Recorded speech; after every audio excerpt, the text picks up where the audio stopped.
আসসালামু আলাইকুম। আমি অ্যাডভোকেট আফরোজা শারমিন আপনাদের স্বাগত জানাচ্ছি। আজ আমি আপনাদের সাথে একটি গুরুত্বপূর্ণ বিষয় নিয়ে আলোচনা করব। বিষয়টি হলো কাবিননামা না থাকলে কি ভরণ-পোষণ চাওয়া যায়?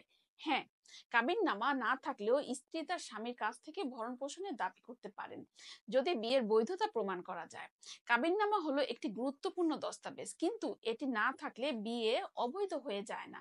শুধু প্রমাণের ক্ষেত্রে কিছু জটিলতা দেখা দিতে পারে। সেই ক্ষেত্রে ভরণ-পোষণের মামলা করার ক্ষেত্রে আমরা নির্ধারিত কিছু আইন অনুসরণ করে থাকি। মুসলিম ফ্যামিলি লস অর্ডিন্যান্স 1961 ধারা 9 অনুযায়ী স্ত্রী ভরণ-পোষণের জন্য একটি মামলা করতে পারেন। এছাড়াও ফৌজদারি কার্যবিধির ধারা 125 অনুসারেও মুসলিম নারী তার স্বামীর বিরুদ্ধে ভরণ-পোষণের মামলাটি করতে পারবেন। যদি কাবিননামা না থাকে তাহলে কিভাবে আমরা বিয়ে প্রমাণ করতে পারি বা বিয়েটি যে সম্পন্ন হয়েছে আমরা প্রমাণ করতে পারি? কাবিননামা ছাড়া বিবাহ প্রমাণ করতে গেলে অবশ্যই আমাদের কিছু বিষয় সাক্ষ্য হিসেবে তুলে ধরতে হবে আদালতের নিকট। যেমন 1. সাক্ষ্য প্রমাণ। 2. ছবি বা ভিডিও ফুটেজ। 3. একসাথে বসবাসের প্রমাণ। 4. স্বামী বা স্ত্রী লিখিত বা মৌখিক স্বীকারোক্তি।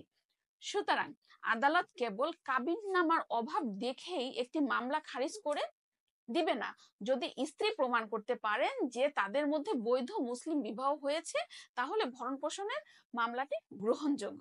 অর্থাৎ আমরা কি দেখতে পেলাম? আমরা দেখতে পেলাম কাবিননামা না থাকলেও বিয়ে প্রমাণ করা সম্ভব হলে স্ত্রী ভরণ-পোষণের মামলাটি করতে পারছেন।